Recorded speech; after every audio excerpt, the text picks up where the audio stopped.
सुंदर नहीं जन सकता है,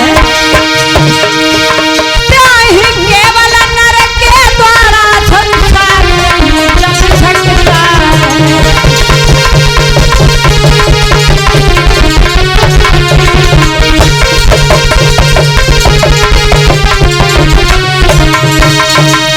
मेरे भैया विचार किया, जिस प्रकार से तेल के बगैर सूखा दीपक नहीं जल पाएगा, उसी प्रकार केवल नर के द्वारा, पुरुष के द्वारा सृष्टि का निर्माण नहीं हो सकता।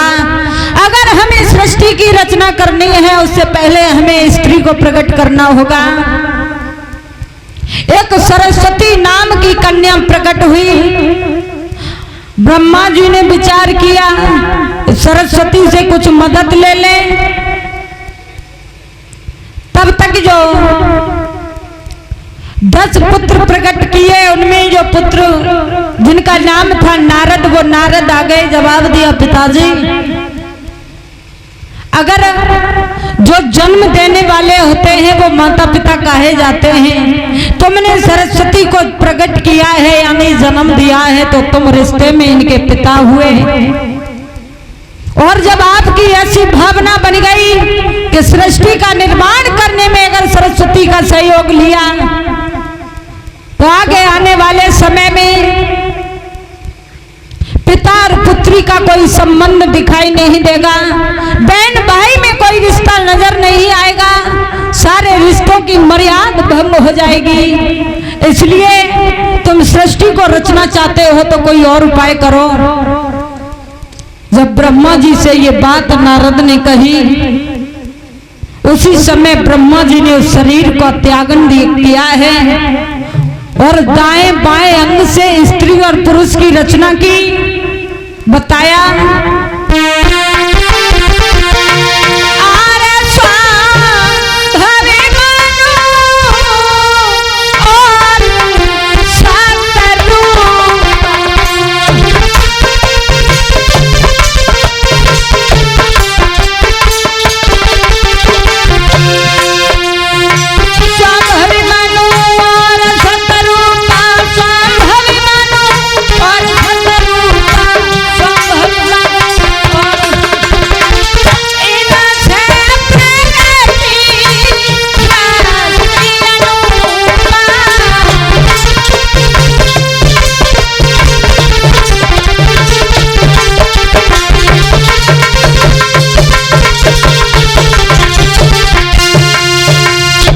मेरे भैया स्वाम्भवी मनु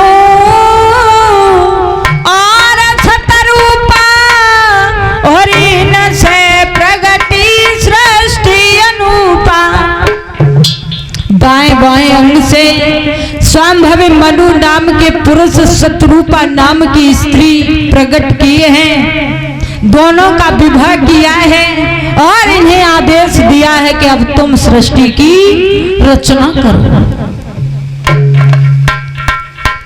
आज समझा रहे हैं सुखदेव जी यह परीक्षित, जब स्वाम्भवी मनु और शतरूपा को ये आदेश मिला है तो इन्होंने सृष्टि का निर्माण किया,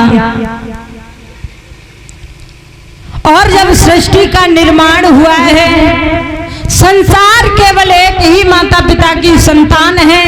धीरे धीरे धीरे धीरे समय गुजरता गया, सृष्टि बढ़ती गई, समय वो आ गया। भगवान नारायण ने एक कमल के पत्ते पर जो सृष्टि को ठहराया था, धीरे धीरे सृष्टि बढ़ी तो वो जगह कम पड़ने लगी। तो सभी देववृंद भगवान नारायण के पास में पहुंचे और जवाब दिया, भगवान आपने सृष्टि का निर्माण तो कर दिया, लेकिन सृष्टि अब इतनी बढ़ने लगी है, एक कमल के पत्ते पर वो ठहर नहीं पाएगी।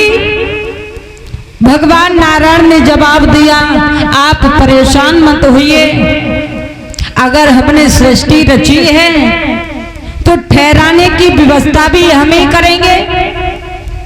देवतागण कहने लगे, महाराज करोगे कब, समय ज्यादा नहीं है। तो तुरंत जो भागवत कथा में महाराज भगवान के 24 अवतारों की कथा आती है कि भगवान नारायण ने 24 अवतार धारण किए।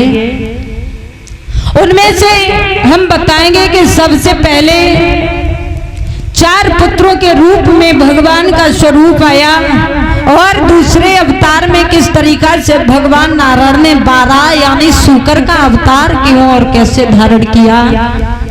तो समझाने लगे सुखदेव जी, परीक्षित, जब सृष्टि ज्यादा बढ़ चुकी तो भगवान नारायण वैकुंठ धाम से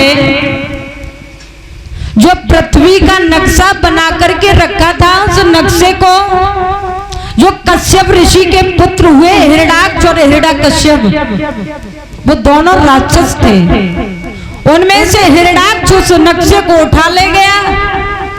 भगवान नारायण चले हैं वो नक्शा लेने के लिए, पृथ्वी लेने के लिए पहुंचे, पृथ्वी उठाई, चल दिए।